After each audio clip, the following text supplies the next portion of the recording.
Calurosa Navidad, la segunda película de 31 minutos, que en realidad se venía anunciando desde inicios de 2024, pero que no tendría un primer teaser sino hasta fines de ese año, finalmente fue estrenada en Prime Video, y tengo varias cosas que decir. Para empezar, quiero dejar en claro que respeto y aprecio mucho el trabajo de la productora Plaplac. 31 minutos es una gran franquicia y tanto la consistencia en mantener el alto nivel de sus canciones como la evolución que han tenido a nivel audiovisual no se merecen más que aplausos y todos los logros que han conseguido, como el éxito de sus conciertos, las exposiciones de museo, la presentación en el Tiny Desk, los trabajos para la UNICEF y otras organizaciones o el propio hecho de hacer una película como esta son súper merecidos y dignos de admiración. Dicho eso, esta cinta es una gran demostración de que se encuentran en un fuerte declive creativo. ¡Ay, pero está ofendiendo el trabajo de muchas personas decentes! Por favor, déjenme explicar. Tal como ya lo había implicado el propio Álvaro Díaz en 2024, Calurosa Navidad no es más que una adaptación del show en vivo con el mismo nombre que hacen todos los años, el que a su vez está basado en el clásico especial navideño de la segunda temporada y es básicamente igual. Es la misma historia de Bodoque yendo a buscar los regalos para luego perderlos apostando a los caballos, con varios de los mismos diálogos. Pero imagínate, Bodoque, puedes ganar mucho en la próxima carrera y llevarles a tus amigos regalos mejores. Imagínate, si los apuestas, puedes llevarles regalos mucho mejores. Y los mismos chistes. ¿Qué es la mirra, Rey Maguito? Nadie sabe. No sé. Pero explota. ¿Qué es la mirra, Rey Maguito? No sé, pero explota. Ay. En esencia, es como cuando Chespirito hacía nuevas versiones de un capítulo anterior con más presupuesto. El problema es que tal como pasaba con Chespirito en su última etapa, eso no necesariamente implica un mejor resultado, ya que la mayoría de sus elementos adicionales no poseen la suficiente sustancia como para que valga la pena verlos incluidos, e incluso llegan a jugarle en contra a la propia historia. Por ejemplo, en la versión original, los protagonistas son obligados por el señor Manguera a quedarse en el estudio haciendo el especial de Navidad, por lo que en el intertanto, Bodoque decide ofrecerse ir a buscar los regalos para el equipo del programa que estaban siendo envueltos en la casa de Rosario Central. Acá mientras tanto, resulta que como Títere el quien está pasando por una muy fuerte ola de calor, esta Navidad han sido excluidos de la entrega de regalos, por lo que Bodoque se ofrece ir a buscarlos al Polo Norte, mientras el equipo del programa decide hacer un gran espectáculo para todo el pueblo mientras lo esperan. Y ok, no habría problema en agrandar la escala de la situación si no fuese porque esto causa fuertes vacíos en la trama. Dejando de lado lo absurdo que resulta que Títere Irquén solamente parezca tener un problema climatológico, el que por cierto nunca resuelven, y limitarlo a una única ciudad en todo el planeta diluye el mensaje ambientalista que intentaron entregar, ¿por qué todo el pueblo acepta inmediatamente a Bodoque, un personaje que en su mundo es solo un periodista y que constantemente ha sido mostrado como poco confiable, como el único encargado de algo tan importante? Y si es así, ¿por qué nadie le da ninguna indicación o recursos para realizar su viaje? También, ¿qué fuerza a los demás a realizar un espectáculo navideño si nadie los está obligando? Esto es especialmente curioso considerando lo egoísta que suele ser Tulio, incluso en esta película, y que por su reacción ante lo desastroso del show, pareciera como si su reputación estuviese en juego. De por sí, la cinta por alguna razón parece tratar a Tulio como si fuese un gobernante, porque en vez de mostrar el programa enviando a un reportero a conocer las propuestas de diversos científicos sobre el problema climatológico, como si hubiesen hecho anteriormente, los científicos son los que se presentan en el programa como si la decisión dependiera únicamente de Tulio. Algo así tenía sentido cuando él estaba eligiendo un entrevistado para el programa, no para algo que afecta a todo el pueblo.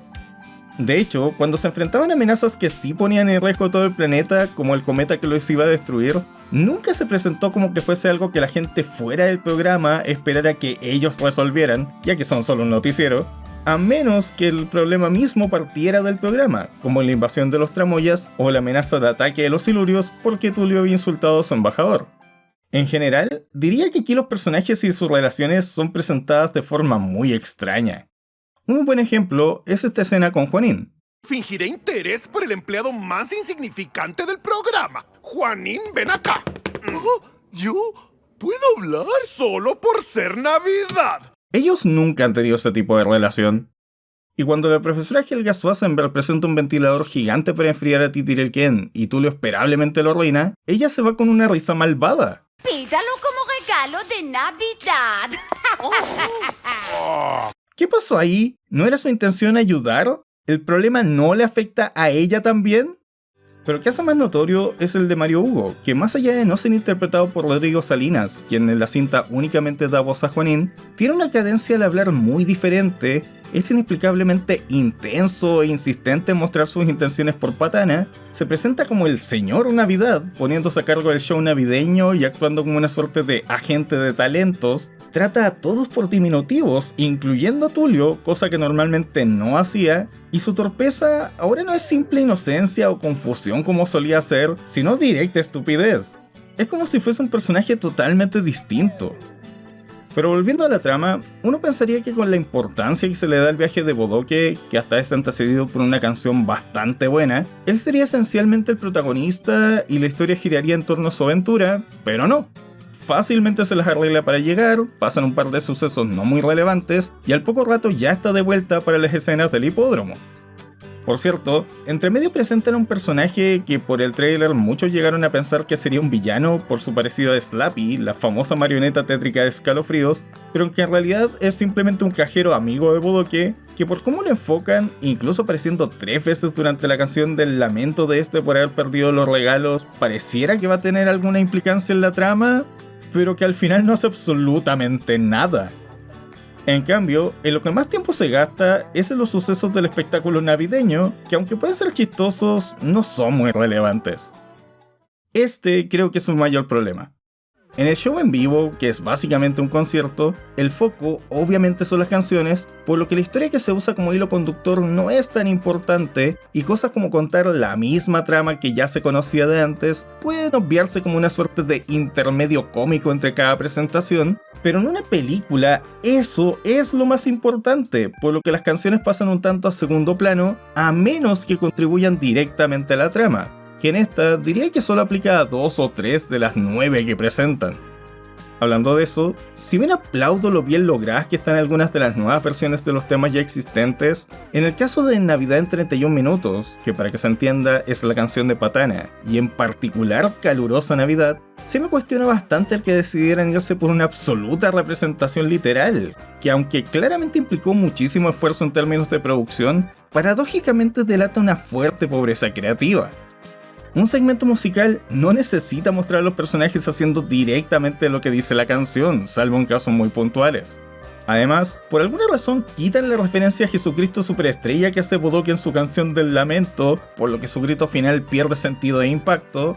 Y seamos honestos, la participación de Julieta Venegas, que de hecho había sido spoileada en el tráiler, está metida súper a la fuerza en la película. Sí, su interpretación de Mi muñeca me habló es muy buena y es una de las partes más memorables de la cinta, pero se ve como que tenía más ganas de hacer un videoclip para su cover que integrarla orgánicamente a la historia. Simplemente aparece de la nada, hace su parte y se va. A todo esto, no sé si habría sido intencional o un error de concepto, pero Flor Bobina, que en el mundo de 31 minutos es una niña dueña de la muñeca que habla, acá es presentada como si ella fuese la muñeca de Julieta Venegas.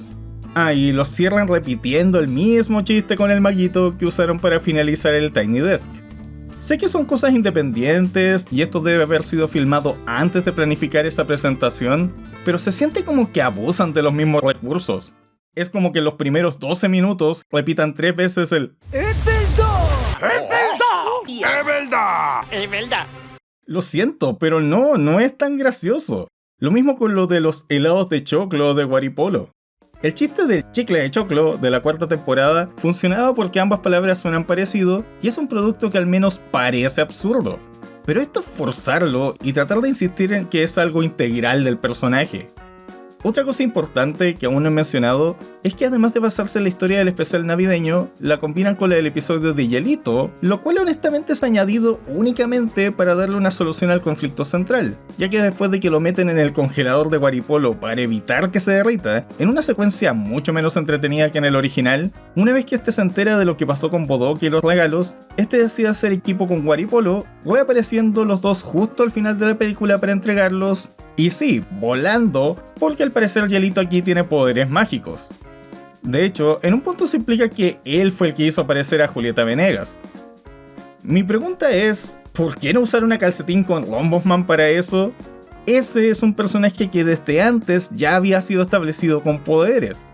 La verdad no entiendo por qué siguen oponiéndose a usarlo en las películas cuando era una presencia constante en el programa, e incluso solían crear excusas para que no llegara y solucionara la situación. Por supuesto, se puede argumentar que Hielito es más temático con la Navidad al estar directamente basado en Frosty el muñeco de nieve, pero al igual que como pasa con otros elementos de la película, eso está más asociado a la Navidad del hemisferio norte, por no decir la gringa, lo que, aunque suene triste decirlo, delata cierta pérdida de identidad. El propio concepto de calurosa Navidad viene de que en diciembre es verano en Chile, pero ahora hasta los videos promocionales lo señalaron como algo especial, implicando que lo normal era la blanca Navidad que jamás ocurre en Chile. Lo que pasa, Mario Hugo, es que esta Navidad no será blanca, será calurosa. ¿Como la película? Exactamente. Y sí, comprendo perfectamente que para vender la serie afuera, ciertos términos locales necesitaban ser cambiados para hacerlo más entendible. Pero, ¿cómo sé que hay jugo? ¡Ay, el poto del Tomás me contó! ¡Ah, el trasero del Tomás me contó! ¿Saben ustedes qué sucede cada vez que tiramos la cadena de nuestro váter? ¿Qué sucede cada vez que tiramos la cadena de nuestro excusado? Mira, me parece que en este país tan cartucho... Mira, en un país tan conservador como este, me parece fantástico que hagan cosas así. Pero ante todo, seguía siendo principalmente chilena. En Chile se dice viejo o viejito pascuero, no Santa Claus ni Papá Noel, por mucho que sí lo dijeran así en la canción de Patana por motivos poéticos, y aunque aceptáramos eso, cambiarle la línea de ¡Dime viejo guatón! por Dime viejo panzón. es muy frustrante porque se siente súper atenuada. La gracia de esa línea era el ser un reclamo irrespetuoso porque había enojo. Yo ni siquiera soy una persona muy nacionalista, pero 31 Minutos triunfó en el extranjero siendo una franquicia auténticamente chilena con sus modismos y referencias locales. Pareciera que les está empezando a pasar como a Condorito cuando los adquirió Televisa, que con tal de internacionalizarse empezó a perder buena parte de su chispa. Hasta estoy empezando a sospechar que la razón por la que insisten en señalar que donde viven los personajes es Titirilquén, que originalmente era una ciudad muy desconocida y hasta rural, porque de ahí venía Patana, es para desligarse de que ocurra en Chile, tal como pasó con Pelotillehue en Condorito. Porque si les complicaba tanto poner modismos, por último podrían haber hecho lo opuesto a lo con los DVDs y hacer una versión con los términos chilenos. Solo serían unas pocas líneas. Aunque para mí, lo mejor hubiese sido que los protagonistas le siguieran diciendo viejito pascuero como en la serie, por un asunto de consistencia, y que los que están fuera de Titirilquén, como los duendes navideños, le dijeran de las otras formas. Hasta podías hacer un chiste con eso. Algo parecido me pasa con la estética visual que maneja. Buena parte del encanto de 31 Minutos era que los personajes constantemente estaban interactuando con entornos reales, incluso ocasionalmente con seres humanos. Pero en los últimos años, cada vez más se han ido enfocando en hacer sus propios escenarios, que están muy bien hechos, sí, pero le dan un aspecto mucho más artificial. Pensemos en las notas verdes, por ejemplo. Si Bouquet tenía una aventura en el desierto, iba al desierto. Si debían buscar huemules, visitaban los bosques del sur de Chile, y si hablaba de reciclaje, iba a un vertedero. Eso le daba un gran valor al segmento, ya que lo volvía palpable. Pero comparémoslo con la miniserie sobre el metano que lanzaron poco antes de esta película. Todo es tan armado que hasta cuesta conectar con lo que te están enseñando. Y repito, en esta película la producción es impresionante. Felicito el gran trabajo de quienes realizaron los escenarios y fondos, fuera de los problemas con la pantalla verde en escenas finales con Waripolo, pero en muchos puntos no sentí como si estuviese viendo 31 Minutos. Esta búsqueda continua de refinación termina afectando otras cosas también. Primero y no tan importante, es que era mucho más gracioso cuando un personaje caía o salía volando como simple muñeco en vez de la forma tan producida en que lo hacen ahora. Segundo, los diseños de los títeres. Comparemos el Bombi de la cuarta temporada con el que usaron para esta película, y aunque es un títere intencionalmente feo y asimétrico, porque es un zombie, siento que se ve mucho peor. Lo mismo Mario Hugo, que si bien cambió fuertemente entre la primera y las siguientes temporadas, el de ahora se ve como una modificación exagerada de uno que ya había alcanzado un buen equilibrio. Sé que esos últimos comentarios son súper subjetivos, así que pueden estar en total desacuerdo conmigo, pero quizá por el hecho de que los títeres fueron elaborados por varias personas diferentes, mientras algunos sí se ven como de 31 minutos, otros directamente parecen Muppets. Oh, y los hombres musculosos eran mucho más divertidos de ver cuando eran obvios muñecos comprados de alguna parte, en vez de ser estos notoriamente hechos para el programa, que para ser honestos ya venían siendo así desde la primera película. Dejando eso de lado, tengo una pregunta que me surge después de ver esta película. ¿Cuál es su público objetivo? Porque un argumento que he escuchado mucho es que posiblemente estuviesen intentando llegar a un nuevo público, especialmente de las nuevas generaciones. Pero eso no solo vuelve aún más rara la participación de Julieta Venegas, a quienes los jóvenes seguramente no conocen, ya que no es precisamente una cantante de moda, aunque sigue siendo importante, sus mayores éxitos son de inicios del 2000, sino que la cinta está llena de referencias que solo entenderán quienes ya vieron la serie. Algunas incluso influyen en la trama. Por otro lado, si es para los fans de años, ¿por qué no contar algo nuevo en vez de insistir en una historia que ya han repetido hasta el cansancio? Lo único que se me ocurre es que busca hacer un remake de celebración de la franquicia. Algo así como la película de aniversario de Dragon Ball, que cuenta la historia inicial desde cero, con varias modificaciones, pero aquí hacen una extraña mezcla entre referenciar eventos pasados, mientras actúan como si otros no hubiesen pasado, pero que sí estaban referenciados en otros. ¿Qué es esto, Dragon Ball Daima? Ya para ir cerrando, y con lo que me duele decirlo, en general pienso que esta película es... mala. Vale, gallampa. Caca, Tulio. Digamos las cosas como son. Ok, no. Es una broma. Honestamente, y a pesar de todo lo que he dicho, no creo que la película sea mala. Incluso hay bastante que destacar. Tiene canciones notables y las interpretaciones de las antiguas están muy bien. Está mayoritariamente muy bien producida, y aunque no me convenzan mucho los seres animados que pusieron en el hipódromo ni la forma extraña en que presentaron a los caballos que no eran Tormenta China en la carrera, valoro que se arriesguen a cosas nuevas. En general las escenas tienen buen ritmo, varios de sus chistes funcionan, porque bueno, son los mismos chistes de antes, con algunos genuinamente logrando sacarme risas, tiene momentos memorables, hay ciertos elementos de caracterización que están bien, y el mensaje final sigue siendo súper valioso. Si tú que has llegado a esta parte del video te la pasaste bien viéndola y la disfrutaste, no tengo problema, porque a pesar de todo funciona, por mucho que no esté bien estructurada como película o tenga las falencias que he mencionado.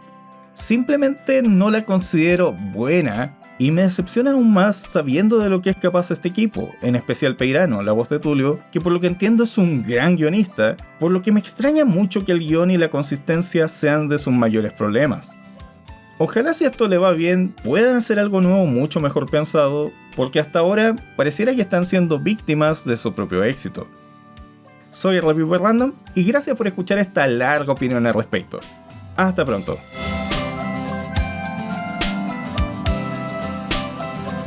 Yo opino lo que quiero.